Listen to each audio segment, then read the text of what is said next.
This is MITOHACKER podcast, and we have a very special guest today. So thank you for accepting my invitation, Patrick. This is Patrick again. Of course, Peter. Thanks very much. I think we will have plenty to chat about. Yes, sir. And first of all, how do you pronounce your name? Because that's the number one question I always get, and I'm sure you get this too. It's McKeown, but don't worry too much about it. I've heard many interpretations of it, and it doesn't bother me too much. So okay, so now we have the official pronunciation. Yeah, McKeown. Cool. Thank you. So first of all, I'm thinking about talking about two things, which is one is Buteyko breathing naturally, and the other is also oxygen advantage. But what is, in the light of the last 2-3 months, do you see that people are more and more interested generally in breathing? Yes, no, there's no question. I have seen my own work, and I'm sure you've seen your work. The amount of inquiries that we're getting in, the amount of sign-ups, and the amount of sales as a result of it has increased dramatically. So something has happened in the last 3 months. I remember I was doing a podcast for COVID. This was in around the 25th of March. And it was totally amateurish. I did it through Zoom. I was going to talk for about 20 minutes, giving people practical tips. And I put the video, the reason I put the video eventually out on YouTube, because the lighting was bad, the sound was bad, everything was bad. I had no structure. It was all over the place. I put it on YouTube, and it has nearly 700,000 hits. And that has been the single most popular video that I've ever put out on YouTube since in the last 10 years. So I think COVID has captured people's imagination, and people now for the first time are realizing that breathing is very important, but that's normal. You only consider your breathing when it's not right, when it's not up to par. And people who think that their breathing is fine, they won't give it any attention. But when their breathing goes wrong, it's really vital to start looking into it. And now's the time. But the difficulty with this, and I agree with that, what you say, but I guess the difficulty in this, and we are also examples for that when it's pretty much a hidden cause to many things. And when you have some type of not breathing related issue, we think, but it is probably breathing issue. So then nobody will point you to the specialist to say like, oh, by the way, let's say I had eczema. Yes. Since I'm practicing Buteyko, it's gone. It was never gone, but it's gone. And I know if my CP is about 30 or 40, it's not coming back. So in other words, there comes the question. So how do you connect the dots, or how do you make the doctors connect the dots? If you look at the whole history of breathing and chronic hyperventilation, it was first noted back in the American Civil War with an American physician, Da Costa, and he called it Da Costa syndrome or irritable heart. And it was basically soldiers returning from the front line. These soldiers were exposed to long-term stress. They had irritability, they had fatigue, they had breathlessness, they had paresthesia, they had different symptoms related to the change to their breathing patterns as a result of long-term stress. And then in 1937, researchers called it chronic hyperventilation syndrome.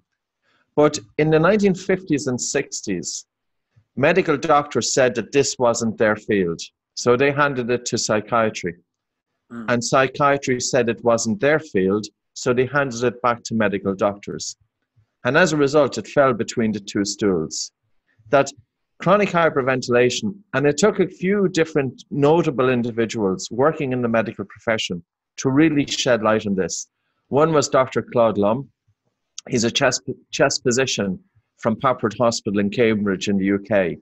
And he called it the fat file syndrome. He said that there's a group of patients and they are going from doctor to doctor to doctor to doctor, and all that's happening is that their file is getting fatter.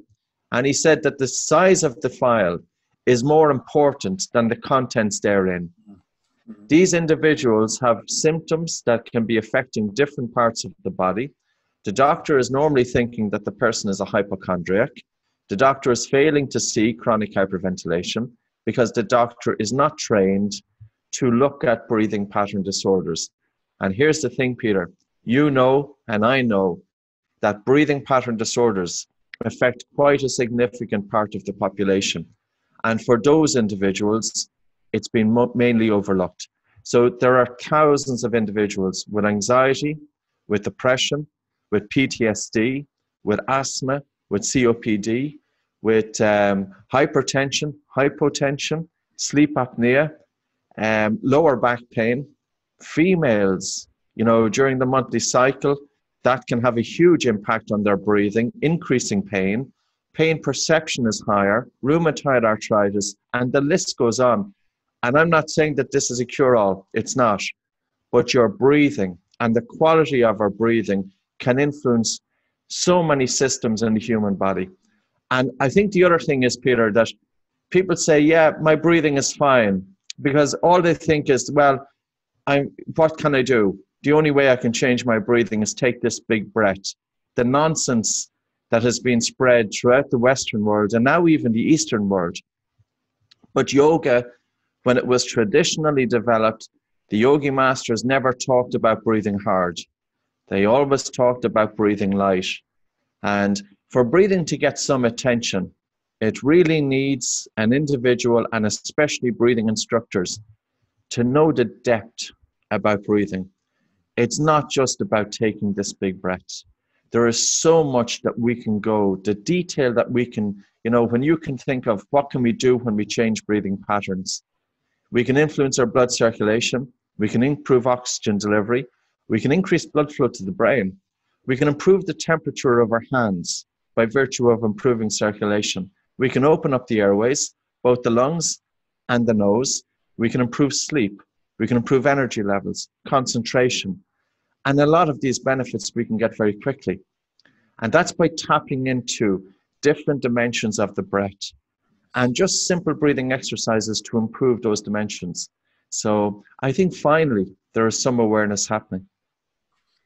Which is, the difficulty is, if you are checking some of the scientific literature, they talk about a very low number of people who might have this kind of problem. So normally I'm seeing about 3 to 9%, somewhere in the ballpark. Do you agree with that? Yeah, there's one study, a Cochrane review back in 2013, it said it was 9.5% of the general population. Mm-hmm. But that's in the general population. So 10%, say, in around. But in the asthma population, it increases to 30% in the literature. Now, personally, I have to say it's going to be much higher. Mm-hmm. But in the anxiety population and panic disorder, it's as high as 80%. So there's no doubt that certainly in certain sectors of the population, yes, that breathing pattern disorders are much higher. Mm-hmm. And I think it's because just there's very little awareness out there. Like if you were to talk to a medical doctor, how should you breathe? Should it be through the nose or through the mouth? The doctor will probably have no opinion whether breathing should be, even on the simple basis, even on the most fundamental thing. Should breathing be through the nose or should breathing be through the mouth? And I'll always use the example. I have my little anatomical model here. If you look at the shape of the human mouth here, there is absolutely no part of the mouth that plays any role in respiration. None. Zero. So how on earth could the mouth be the orifice that we are breathing through? And if you look at the space devoted to the nose, and you have nasal turbinates, and you have cilia, and you have nitric oxide, and you've got a mucous membrane, and you've got, regulating volume and all of the benefits with nasal breathing. But yet, I remember having a debate. I was at a medical conference in Chicago, and I was speaking about the importance of nasal breathing. And one doctor told me, stood up in the audience and said it didn't matter a difference whether you breathe it through your mouth or through your nose. Now, God Almighty, what's going on here? So about 5-6 months ago, I put up an article on the Facebook, and so I said, of course, it was a little bit provocative, the remark and the title, but I said, do you want to have better looking and more clever kids? Yes. And it was very funny. So many people shared, I'm talking about thousands probably, but of course some people felt offended Yes. which is okay. I can handle that.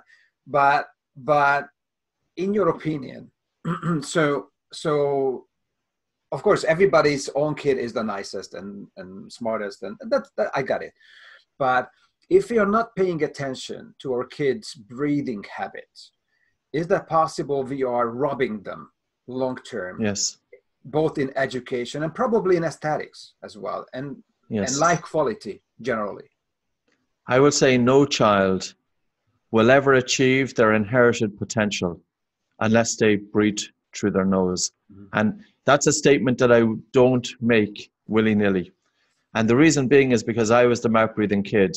Mm-hmm. And even with myself, I have craniofacial changes that once you develop them, you have them for the rest of your life.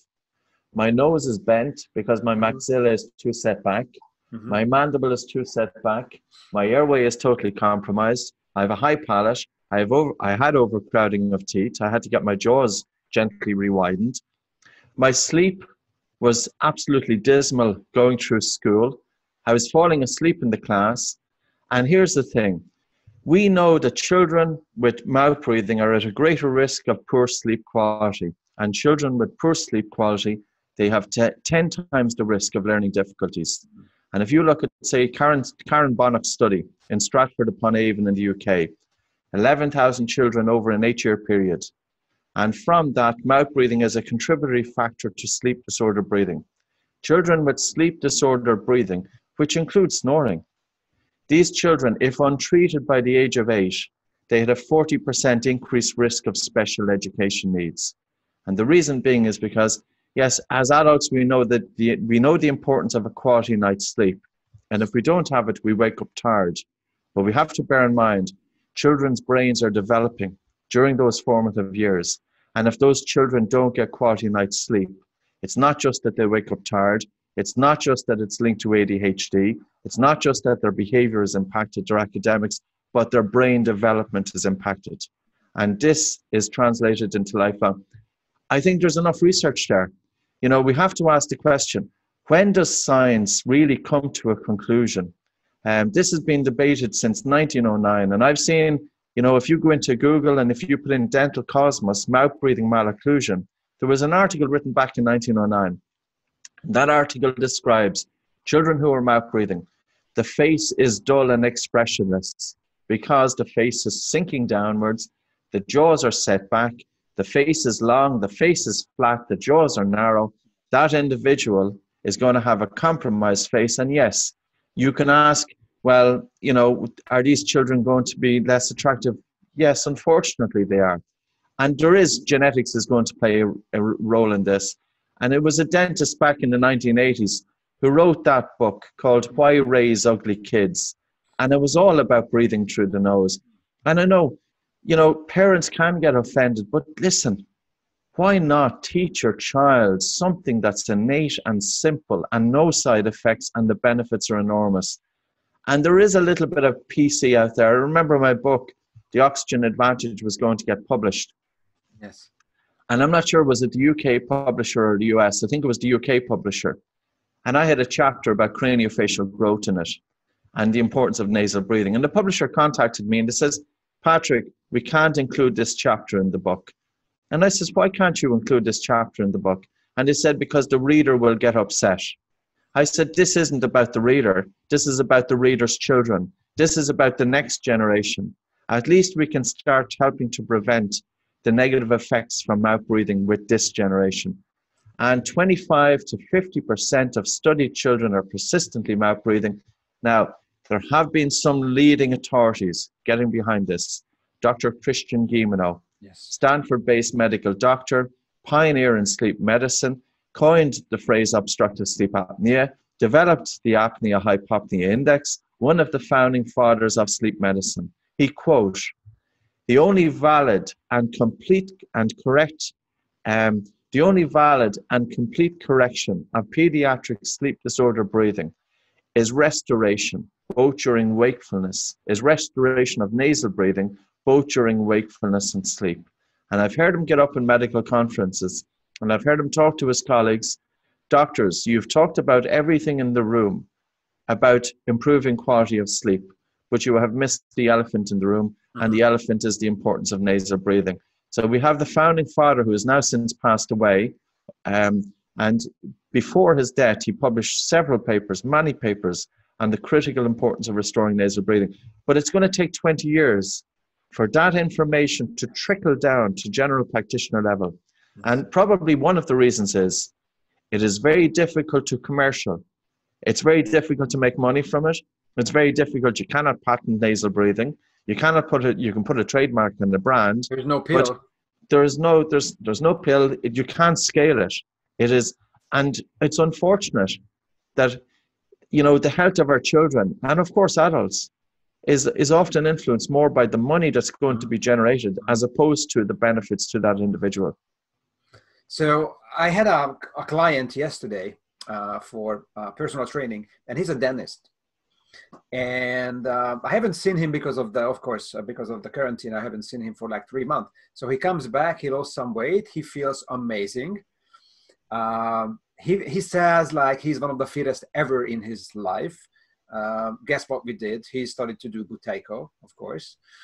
And so I asked him like, what happened. So he's very happy, and he also claims that he's already started to work. And he said due to the Buteyko, he started to handle the patients different way. Meaning, he said like this: my work is 10% technical stuff and 90% of connection to the person. So he let me work. And he said, I figured out in this relationship with the patient, breathing is key. So first I teach them how to breathe. They getting relaxed so I can work. Yes. So what I'm saying here, and also it's a question, like, so we have many of the gatekeepers who can see early signs. Yes. Dentist, orthodontist, parents, teachers. So do you see that the same way? That these people don't see the signs, only the very late signs when it's, I'm not saying it's late, but it's more difficult. Yes, I think there's many occupations. I think teachers are in a tremendous capacity to identify mouth breathing in the childhood population. And surely they will see at some point that children who are mouth breathing, these kids don't have the concentration and don't have the academic ability. Now, I have to say, it doesn't affect all children the same. And I often give my example to parents. I was bright in primary school, which is our junior school. I was very much at the top of the class. But it was when I went to high school. I went from the top of the class right down to the bottom of the class. So I was bright up until about 11 years of age. And in high school, from 12 years of age up until 16, 17, it was crazy. To the point that I left school in 1988 at age 14. Now I left school and I went working in a shop that I'd been working in since I was 11. And I worked for 1 year. And then I went back to school. And I don't know what it was, but you know, I then was very driven to achieve good grades. But for me to get my grades in 5th and 6th year, which is the end of high school, I had to study 12 hours a day. And that was the difference. You know, so teachers are in an absolutely wonderful position to see this. And teachers could be bringing in simple little class on biology, the importance of nasal breathing, how it increases oxygen uptake in the blood, how it increases oxygen delivery to the tissues, how it increases blood flow to the brain, how it improves your sleep, how it improves your dental health. Like children who are mouth breathing, they have dry mouths, they will have more problems with their gums, they will have increased dental cavities, increased bad breath, and forward head posture. All of these things.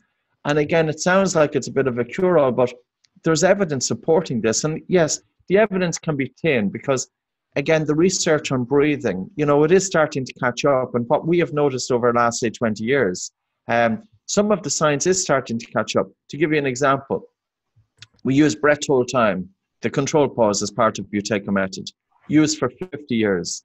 But now in sleep medicine, one of the phenotypes for obstructive sleep apnea, paper since 2018 by Harvard medical doctor Luciano Messino, and he uses breath hold time to measure loop gain in obstructive sleep apnea.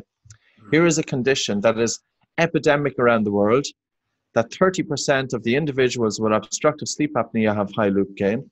Doctors had no way of measuring it, and now they realize that breath hold time is an indicator of loop gain. If you have a low control pause and low breath hold time, you have high loop gain. And if you have high loop gain, anatomical intervention doesn't work in sleep apnea. So coming back to it, yeah, I can understand it from a teacher's point of view. It has to happen from the top down. But the top down is mainly driven by the medical profession. And doctors have not yet picked up on the importance of nasal breathing. Mm-hmm. Not all dentists have picked up on it. Not all orthodontists have, but there are some absolutely amazing dentists and doctors and orthodontists in their field. But these are the innovators. These are the individuals who are looking into something with their eyes wide open.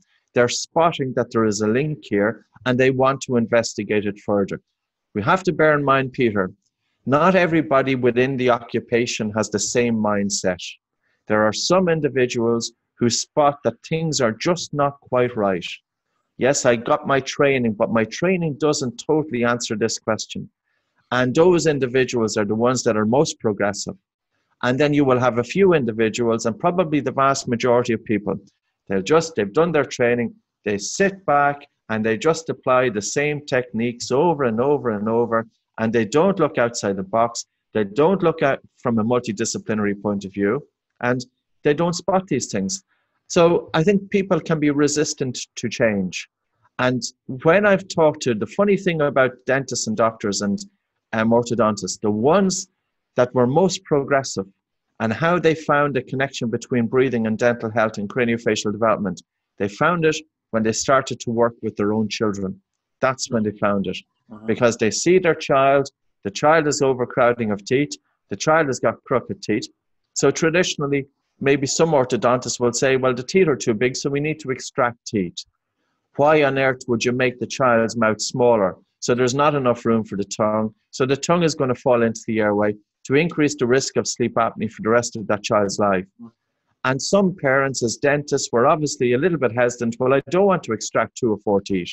Nature has gave us 32 teeth as adults. We should be holding on to these. And these dentists then said, well, is it the problem that the teeth are too big, or is it the problem that the jaws are too small? Let's gently... Let me ask a question. I'm sorry. Yes, you're all right. Because I know you are very deep into this whole subject. So if we think about the human anthropology, yes, do we see that this type of crowding, let's say 800 years ago, 1,000 of years ago, or even 15,000 years ago, is there any crowding where, well, that person has to be tortured because they have to remove, I mean, does it make any sense? It makes no sense. And it doesn't happen in the animal world.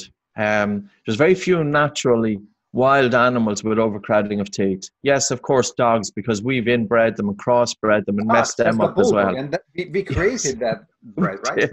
Yeah, and the poor bulldog has no airway and he's got sleep apnea and he's snoring. So he's like the owner, you know, in many instances. But if you look at the work of, there's a pediatric dentist called Dr. Kevin Boyd, who is also an anthropologist.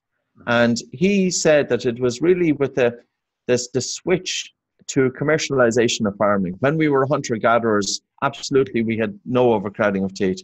And if you go into a natural history museum in Budapest, if you see skulls there, you will see that the skulls have this really wide arch, that the maxilla is very much U-shaped, and there's good forward growth as well. So there's plenty of room for the tongue and the mouth. The first documented cases of overcrowding of teeth only happened about 400 years ago. And this is from Professor John Mew, MEW. And he's based in the UK. Now, he has been saying for 50 years. Now, his father was a dentist. He's now 91 years of age. His father was a dentist. He trained as a dentist. He also trained as an orthodontic surgeon. He also trained as an orthodontist. And he has been saying that the orthodontic profession really needs to change their stance in terms of the development of the face. But because see, he's saying this for 50 years. 50 years he's been saying it. And the question is, like, me as a parent or somebody who is also a parent, like, do we have 20 years until the evidence-based medicine comes out and says, like, yep, there is connection? Or because what I see, it's mostly engineering problem. this type of change. So it's not a medical problem. It's simply so that's one of the reasons I like to work with engineers, because they are always asking the right questions. Let's put it this way. For sure. Okay, but this is getting sometimes out of hand because I also wanted to ask you, because I know you are working with top athletes, many of the high-level Olympic athletes. So we assume that they are better of course they're better in many ways. I mean, these are superhumans, but are they breathing better than the average? In terms of anatomical structure, I don't think an individual will reach the heights of elite sports unless they've got a good airway. And again, we'll just kind of have a look at this to explain it. So we're looking at the size of the airway, the diameter of the airway, which is basically a pipe. And an engineer will always understand that, yes, we're looking at the diameter of the pipe, but we also need to consider flow. And we're looking at the space at the back of the nose. Is the nasal cavity, is the jaw, is the maxilla here far forward enough that there's enough room at the back of the nose for the individual to breathe through the nose, especially during childhood. We're looking at the airway space at the back of the mouth, and we're also looking at the size of the throat itself. A good airway is the size of your thumb. That's all it is. It's the size of a garden hose pipe. And a bad airway is the size of a big pen. Now, can you imagine an elite athlete who is breathing maybe 50 breaths per minute, and each breath can be as big as 3 liters, the tidal volume 3 liters, that they can be breathing 150 liters of air per minute? Can you imagine them trying to breathe through that? It couldn't be possible. Could not be possible. So no athlete.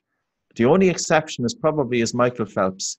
And the reason being is because he had such tremendous genetic makeup. He's got a long, slender body, and he's swimming. And swimming is about conservation of the breath.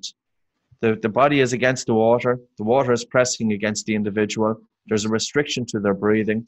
They're able to tolerate high levels of carbon dioxide. Their breathing is lighter for the given intensity of physical exercise. Because a swimmer needs to have good breathing, because every time that they turn in the water to get a breath, they lose propulsion. So you need to be a swimmer like a seal, like a dolphin, streaming through, going through the water with such streamline. But if you're turning to take that breath, you're losing speed, and you get caught out. But if you look, I think it's no coincidence that most athletes are very good looking individuals, girls and fellas. They're very, very attractive. That's not a coincidence. Now, there's a couple of exceptions, but that's not a coincidence. These individuals are functionally better. They've got a better development of the face, and a better development of the face. We are attracted to our mates based on looks. No question about it. There is something about physical attractiveness when a man meets a woman, or a woman meets a man, that they attract each other, that at least that individual must have a similar physical attractiveness to the other individual. Physical attractiveness is healthy. If you're an attractive looking individual, if you were to look back through the generations, and probably nutrition plays a role here, that individuals who had really good nutrition throughout the generations are better looking people. And if you look at countries, the countries with better food, the countries with more resources, are generally better looking people. And I see our own country, Ireland, and this is not to say that all Irish people are ugly looking or anything like that, but I'm going to say this: we were colonized. And as a result of colonization, Irish people were put on the worst land. We were fed potatoes, or we had to grow potatoes because we had no resources. And all of the good food was exported out of the country. So we had generations of Irish people over an 800-year period eating very poor nutrition. That has to come through in the population. So, yeah, I think it's interesting, the whole craniofacial development. And you could ask the question, well, why has John Mew been talking about this for 50 years and nobody has considered it? And the question here is, I didn't get the answer until I read this book. This book is just out. This is written by a guy called James Nestor. Yes, I read it.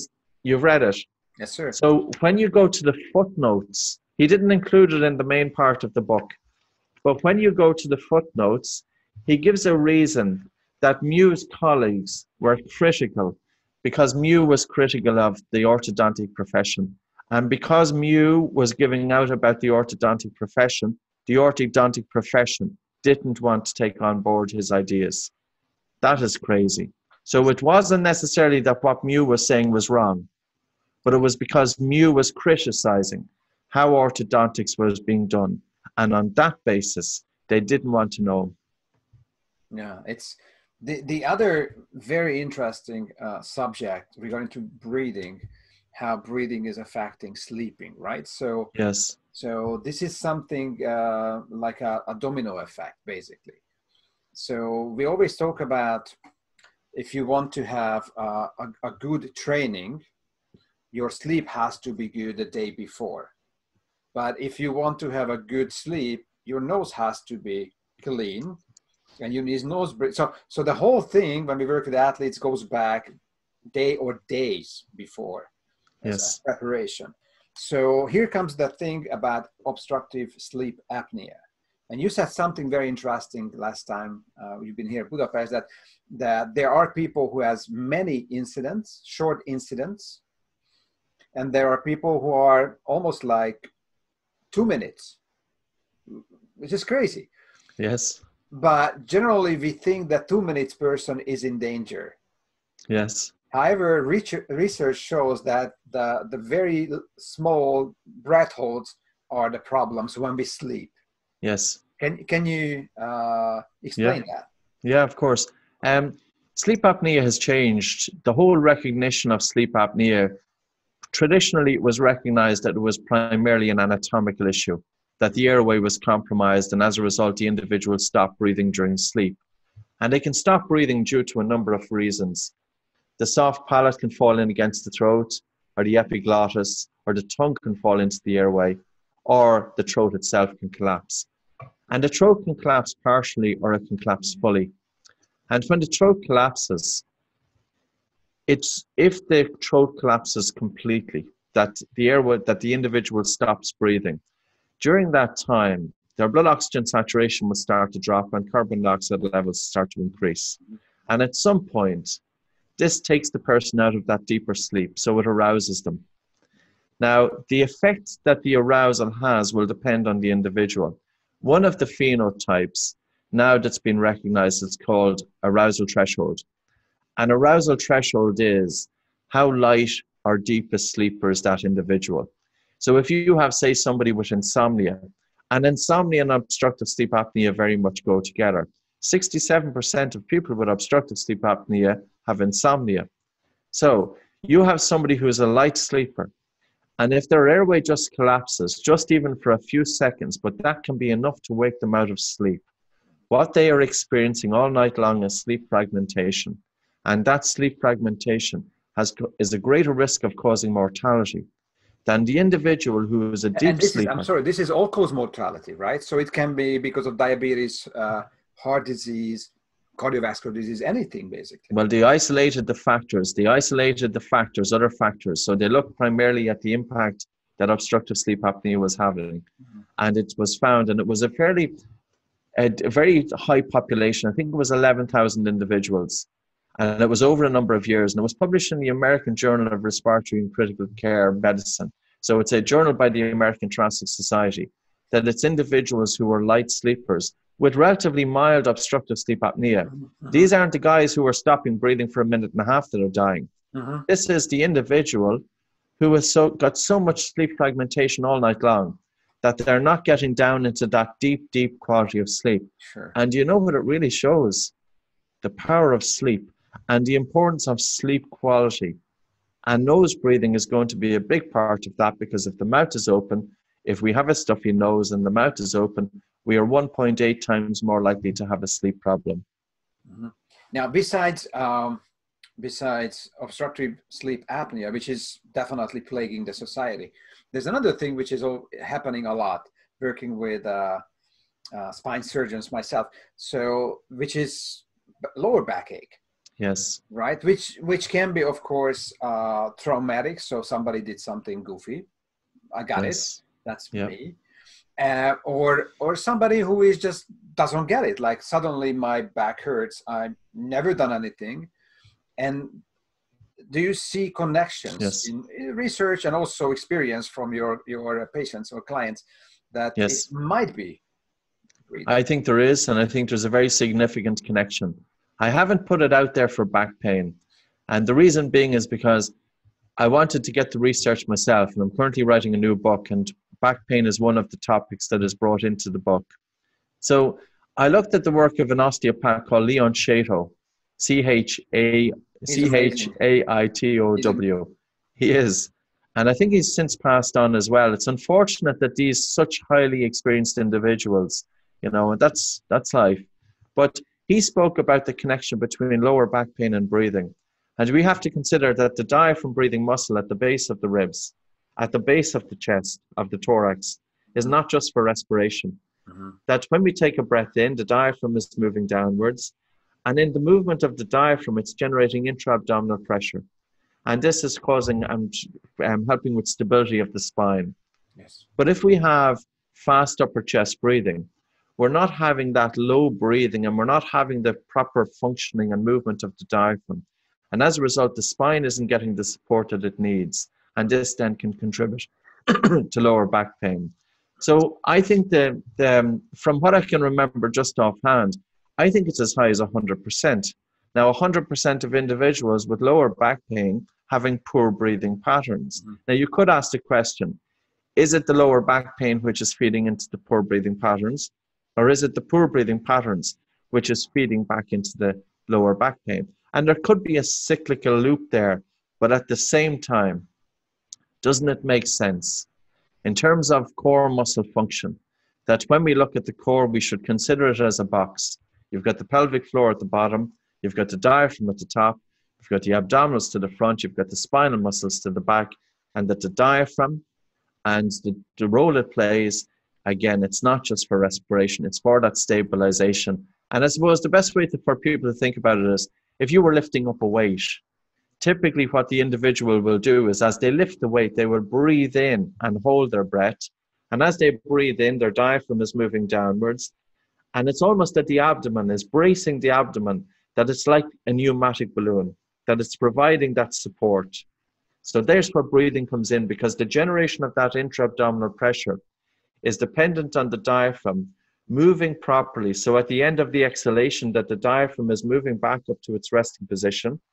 And it's the distance between the top of the diaphragm in its resting state to the lower ribs, which determines the zone of apposition, which in turn is influencing intra-abdominal pressure. So I think the biomechanics of breathing are very, very important. And here's the key. Many people are talking about the importance of diaphragmatic breathing. How many of them are talking about nose breathing? And unless we achieve nose breathing, the nose is connected with the diaphragm. And we also have to be considering, how do you breathe during sleep? How do you breathe during walking? How do you breathe during rest? How is your breathing 24/7? That it's not just a few exercises that you're doing in a studio, and then when you leave the studio, you forget all about your breathing. No, your work, you're looking at your clients, and you are interested in how your client is breathing 24/7, because we carry our breath with us all day long, we're using it all day long, and how we breathe during rest influences how we breathe during sleep, and how we breathe during rest influences how we breathe during physical exercise. So I think it's important to look at that as well. And it's many times basically critical thinking and reverse engineering. So basically somebody comes to me and says, let's say it's my athlete, and says, oh, by the way, my back hurts. I'm not a doctor, so I cannot treat him, of course. But I can say like, let me see what is your bolt score. And the bolt score is normally 15, yes, 13, 12. And I'm like, okay, so why don't you lie on your back and let me see how do you breathe when you are breathing on your own. And they are chest breathers. And then we start to implement nose and diaphragm breathing. And suddenly they come up and like, well, actually my back is much better now. What happened? Yeah. Right? Yes. So many times what we are looking for is when the research comes out on this very specific problem, when we just have to use critical thinking like, well, if you are doing all the time this in every breathing, you are definitely not in a physiological position for your spine. Let's put it this way. Yes. Right. Yeah. And then Yeah. this is the spine people are loading with pressing, pulling in the gym. And then they might get more muscular. That's great. But in the same time damaged. Yes. Right. Yeah, yeah. So that I see as a great problem. Now, regarding to recovery, because we started to talk about sleeping. So how do you see the connections between the breathing and the vagus nerve? Because I'm sure you also started to many years ago, probably started to go into this subject. No, it's actually only recently. This is like, we're all stuck in our own little silos. And with Buteyko, I was all Buteyko for so many years. It was actually the oxygen advantage that I felt that some of the reins were taken off, that I could start exploring. The vagus nerve is amazing, you know, and it's amazing, this nerve that's wandering throughout the body. And a lot of the feedback is from the body back to the brain, 80% of that feedback. So you have this nerve innervating many different organs of the body, communicating back to the brain. And of course, then the brain is you know, directing them back to the rest of the body. But we can influence the vagus nerve, we can stimulate it through the breath. And the optimal breath is 6 breaths per minute, 5.5 to 6 breaths per minute. But as our bolt score or control pause, which is basically the same thing, as it's increasing, our breathing rate is naturally becoming slower. And as our breathing rate is naturally becoming slower, if then we bring in cadence breathing to 6 breaths per minute, but without sacrificing the biochemistry, which is important. Sure. So we could do all three. We could look at taking in light breathing, which is about the biochemistry, slow breathing, which is cadence breathing or paced breathing, and deep breathing, which is using the lower regions of the lungs. That a deep breath doesn't have to be necessarily a big breath. But when we slow down the breathing rate to 6 breaths per minute, it's an optimal cadence for stimulating the vagus nerve. And the vagus nerve in turn then is going to increase what's called heart rate variability. And heart rate variability is the variation between and the timing between heartbeats, the orto-or intervals. And there is a link between our breathing and the timing of the heartbeat. And the synchronization of our breathing and the timing of the heartbeat is called respiratory sinus arrhythmia. And this has been known for, I believe, for about 200 years, that therapists used to indicate the functioning of the individual's autonomic nervous system, because it's heart rate variability which gives you a good indicator of vagal tone. Like, how can you measure whether your vagus nerve is working it the way it should do, whether it's, you know, generating sufficient traffic. So HRV is a measure, it's considered to be a measure of vagal tone. So on the breath in, you should notice that the heartbeat is getting faster. And on the breath out, because the breath out is parasympathetically driven, that the heartbeat is getting, timing between beats is getting longer, or the heartbeat is slowing down. And that's a good marker of autonomic functioning. And here's the thing, people with low heart rate variability, where the timing between the heartbeats isn't in random, they can be very sick. They can be individuals, for example, if you look at the work by Paul Lehrer, Lehrer, and he's going back since the 1990s. Individuals with PSTD, post-traumatic PTSD, post-traumatic stress disorder, fibromyalgia, chronic fatigue, asthma, irritable bowel syndrome, anxiety, depression, hypertension, hypotension. So people who are mentally unwell and people who are physically unwell, and people also with poor athletic performance, their HRV is not ideal. And it's through the breath that we can stimulate that. But one thing that people have said over and over again, and I know you will have seen it too, people who wear tape across their mouth to ensure nasal breathing during sleep, that they will often comment that their HRV has increased automatically just because of the improvement to the functioning of the autonomic nervous system. So it's about our everyday breathing as well as our breathing during sleep. And generally, the life quality. That's what Yes. I see. Tape. Yeah. And quite frankly, you know, I got a pretty early batch from you from the new tape. Yes. My tape, and I'm hooked. It's pretty amazing. I love it very much. So Great, thanks.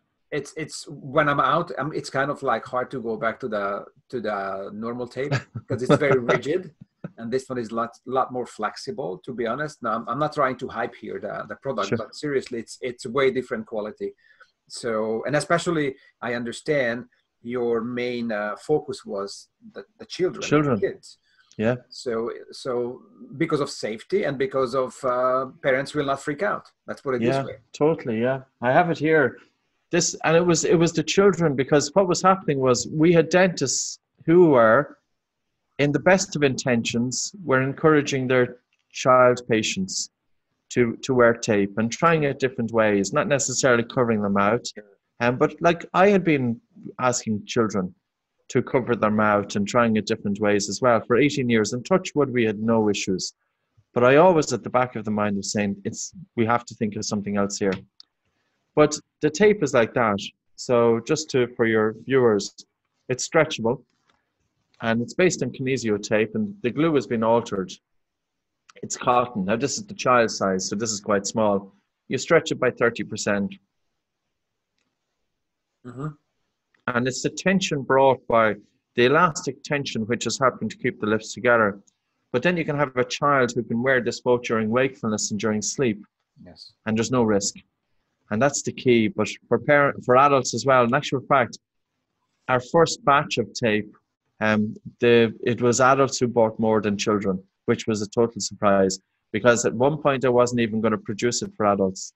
It was primarily for kids. Sure. But you can never predict how something goes, even when you work in the field. And again, I can testify that it's pretty firm, but very flexible. So you can still talk, drink, whatever. Yes. Then yes. It definitely keeps the mouth shut, and it's more gentle than the tape, mm-hmm. and on the lips, which is more sensitive than the skin around it. Mouth. And so that was my experience, first of all. So I'm sold. Great. Thing, Great. definitely. Is there anything else that you are working on? It's public, or you are writing your book, and we'll see what we see.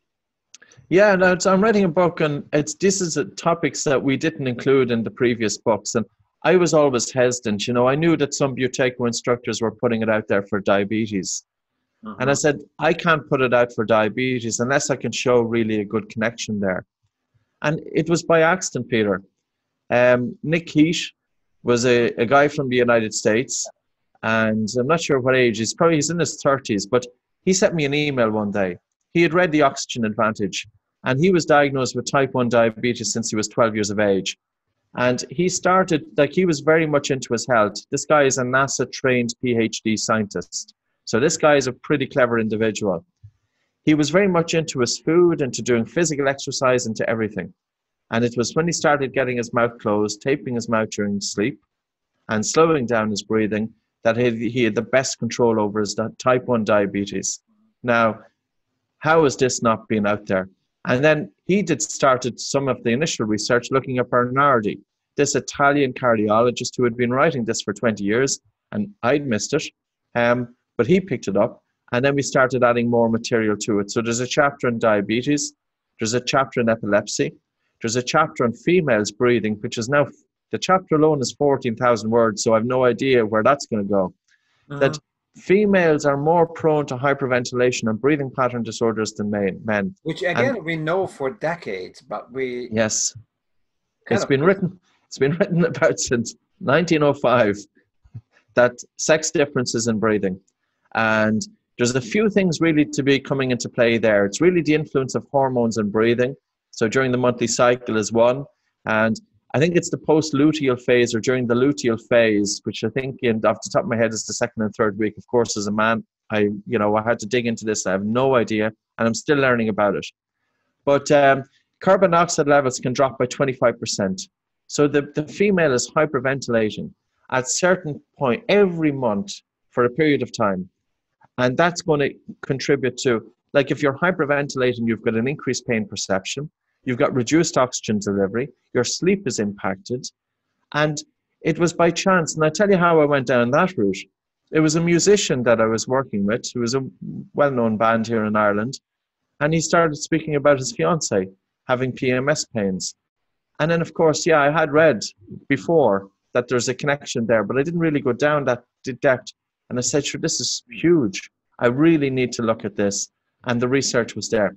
So for females, there's another aspect looking at epilepsy, functional movement and functional breathing. Individuals who have poor breathing patterns have poor movement patterns, increased risk of injury. Sleep is a big one. And for children, craniofacial development. So I suppose it's those topics that I'm kind of broadening them out. And yeah, it's going well. I'm currently, the book proposal is going to be written this week, hopefully, and into next week. So I wasn't a big help for you when I sent this 6-7 research on to you last week on intermittent hypoxia and fat loss, right? Because that could be another chapter. I'm sorry. Yes, of course.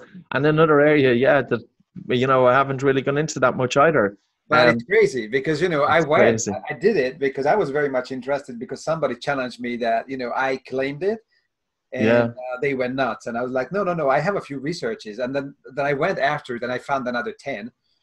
And and then somehow it came to my mind, somebody told me, and I was tracking this down, that when they, the mountaineers, they go into base camp, they lose crazy amount of weight.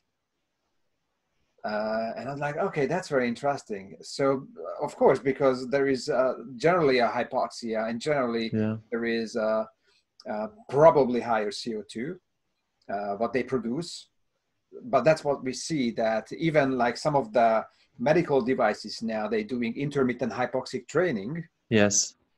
If you read the benefits of the training, they list fat loss. Yeah. Yeah. Is like, how come? Yes. That's my question. Like, how come I cannot say Buteyko breathing is good for fat loss, but they, they have a device, they can say it. Yes. Basically, I do the same thing, what they do. I suppose this is because they have it quantified. I know. And it's the dose and the duration we have to be considerate of. But I will, like, we put a chapter in the Oxygen Advantage book, and that was on fat loss. And we talked about intermittent hypoxic training.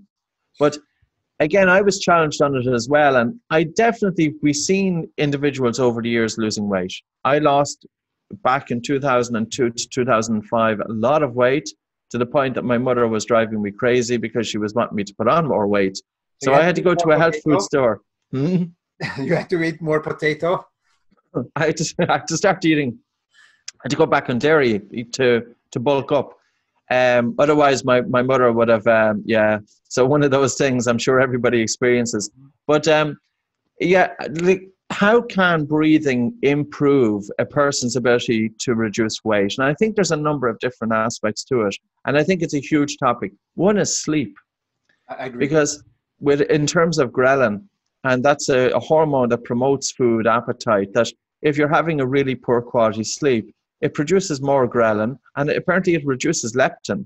So leptin is a hormone. Insulin goes up. Say that again. And also insulin and blood sugar goes up and insulin goes up.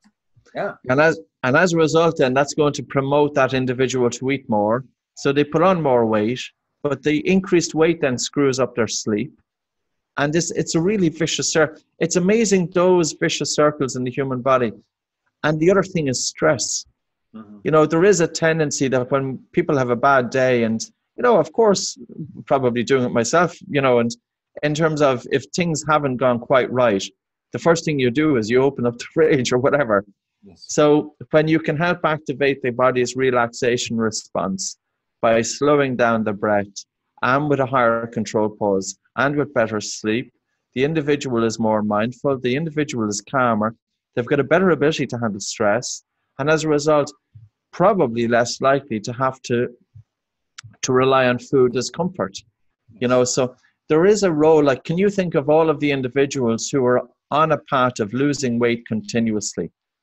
And some of them will be plateauing, they're on a yo-yo diet, and they're not considering their sleep, and they're not considering their stress levels. How can you lose weight if you don't have good sleep and if you don't have a good ability to handle stress? Yes. And again, I digged up a bunch of researches from the past, which not only talk about breathing or intermittent hypoxic training and fat loss. That's one thing. But the other was controlling appetite, which is basically fat loss is happening through controlling appetite. Right? So when you say somebody is going mindlessly opening the fridge and eating whatever is there, it's basically having an uncontrolled appetite. Yes. So my guesstimate is if we do intermittent hypoxic training when we are pretty hungry, then based on the researches and experience of my clients, we can actually affect their appetite. So for some time, probably appetite is pushed away because there's a different stress which is more important, which is survival. Excellent. Well done. Great point. So that would be my thing. But a week ago, I had a podcast with Professor Thomas Seyfried, and he is one of the most respected cancer researcher on the field of cancer as a metabolic disease, so not a genetic disease, but metabolic. And he is basically a beast on that field. And it was very interesting. We've been talking about the oncogenic paradox, which is very briefly is like, you know, cancer can become from many different directions, different kind of carcinogenics and toxins and bacterium, virus, etc. And he mentioned also, it was very interesting. He mentioned, just by the way, hypoxia. I'm like, oh, wait a second, we need to talk. And so he kind of talked about that very briefly. And he mentioned like, yes, it's very simple that when the tissues are not getting enough oxygen, which is basically the definition of hypoxia, there will be inflammation. And when there is inflammation, there will be on long term, because the insult is getting as big, you know, it's basically getting as a wound. That's what he said. Like, you know, at one point it's a wound, doesn't heal. And that's what we call at one point cancer. And I was like, okay, that's very interesting. So I asked him, like, so if we make sure that the cells are getting, the right cells are getting the right amount of oxygen, so that can be as a prevention. And it was like, yeah, that's a pretty good point. So what I'm trying to say here is there is a lot more benefits what we can dig up from scientific researches, simply just using critical thinking, right? Yeah, it would be amazing for research to take place in terms of the benefits of functional breathing, and because of vasodilation, that there's improved blood circulation, there's increased oxygen delivery via the Bohr effect, and with increased oxygen delivery to the cells, could that mechanism be plausible? And I know that researchers have written, this was written about, I think it was by Warburg back in the 1930s, that chronic that hypoxia to the tissue and the link with cancer. It would be an amazing piece of research for somebody to pick that one up. See, again, when you say 20 years, you know, you said about an hour ago, like, you know, we are behind 20 years. We are not behind 20 years because, you know, Dr. Mew is saying this for 50, not this, but other things for 50 years. Warburg said it about, well, close to 100 years ago, if you think about it. And where are we now? Are we any closer? I mean, I asked Professor Seyfried, like, regarding to the war of cancer, 1971 from Nixon, are we winning this war? And he was like, no, we lost. I mean, we lost like 20 years ago. What are you talking about? One thing, it's very interesting. I have another scientist on board I will have a podcast with, and his name is Dominic D'Agostino. And Dom is also working with Thomas Seyfried, so he knows a lot about this field. He is one of the leading ketone researcher in the world, so I'm very looking forward. And his PhD is from breathing physiology. So wow, that's going to be amazing, amazing. So I'm trying to pick his brain on that very subject, like if it's any connections between certain type of course, chronic hypoxia we are talking about, so not intermittent hypoxia. And chronic hypoxia, we're really looking at it as a result of the impact of dysfunctional breathing, chronic hyperventilation syndrome. And I know carbon dioxide, a lot of doctors will refute the carbon dioxide, even though physiologically carbon dioxide plays very important functions and roles in the human body. And you know, it's again, that's where, could you imagine some pieces of research on that? So yeah, so whenever you do that interview, please share it. Oh, I will. And the probably the other very interesting things that when you mentioned HRV and also breathing, I mean, Buteyko breathing, we know that actually both are coming from the ex-Soviet Union, right? Yes. And pretty much the same time, we're talking about the 1950s, and pretty much the same location, which is the space program. And again, it's not 2020. Where are we now? I mean, are we any closer? So it's very interesting. And this is why my first question was, remember that I said, like, do you see more interest on breathing? Yeah. And that is why. Peter, there's breathing now is hot. Yes. If you think about sleep, sleep has been talked about since the 16th century. Yeah. Written back in the 1800s, sometime 1870s or thereabouts, a book by George Catlin called "Shut Your Mouth and Save Your Life." That's amazing. And he spoke about the American Indians, the Native American Indians, that any time that the child was falling asleep with the mouth open, the mother would gently press the lips together. Mm-hmm. So the information on sleep was around, but it was only in the last 15 to 20 years that doctors really started investigating sleep from a sleep disordered viewpoint. And now there are clinics everywhere. Now, there's still a lot of individuals who have not been diagnosed. There's still much underdiagnosed. I think breathing now is the next one. And I think it's happening. There's something happening. I've seen a trajectory. 2002, it was very, very organically grown. Just happening, just tipping away. And 2015 started increasing, 18 increasing, 19, and now the trajectory is up. So there's definitely something there. So I think it's great.